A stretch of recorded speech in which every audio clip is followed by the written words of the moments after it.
नमस्कार, मी समृद्धीज kitchen world मध्ये तुम्हा सर्वांचं चटपटीत स्वागत। आज मी तुमच्यासाठी खास एक चटपटीत पदार्थ घेऊन आलेली आहे, तो म्हणजे चटपटीत अशी भेळ।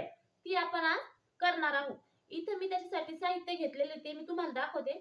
मी इथे जे मुरमुरे होते त्याला चिवड्यासारखी फोडणी देऊन ते करून घेतलेले। त्याच्यात टाकण्यासाठी आपल्याला इथे फरसाण लागणार आहे। हा इथे मी कांदा एक वाटीभर कापून घेतलेला आहे। त्याच्यानंतर इथे टोमॅटो आहे, ते पण मी एकदम बारीक कापलेलं आहे। वरून टाकण्यासाठी आपल्याला इथे कोथिंबीर लागणार आहे, त्याच्यासाठी ही कोथिंबीर। त्याच्यानंतर आपण त्याच्यात थोडंसं लाल तिखट हे टाकणार आहोत चटपटीतपणासाठी, म्हणून मी हे लाल तिखट, थोडंसं मीठ चवीनुसार आणि त्याच्यावर आपल्याला लिंबू पिळायचे म्हणून ते अर्धा मी लिंबू कापून घेतलेले। चला तर मग आपण भेळ करायला सुरुवात करूया।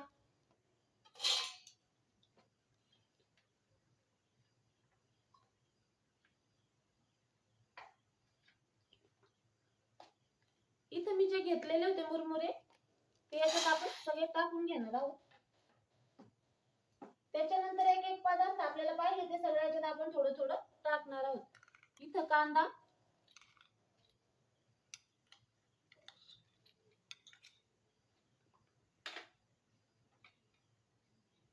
त्याच्यानंतर हा टोमॅटो भरपूर असा, त्याच्यानंतर भेळ म्हटल्यावर फरसाण हे आलंच, म्हणून इथे एक वाटी आपण फरसाण हे घेणार आहोत। आता मी हे व्यवस्थित मिक्स करून घेते। त्याच्यानंतर आपण त्याच्यावर लाल तिखट आणि ते वरून टाकून घेऊ।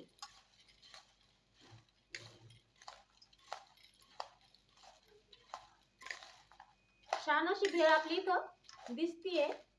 कोथिंबीर टाकल्यावर तर अजून एकदम खतरनाक दिसणार आहे ती।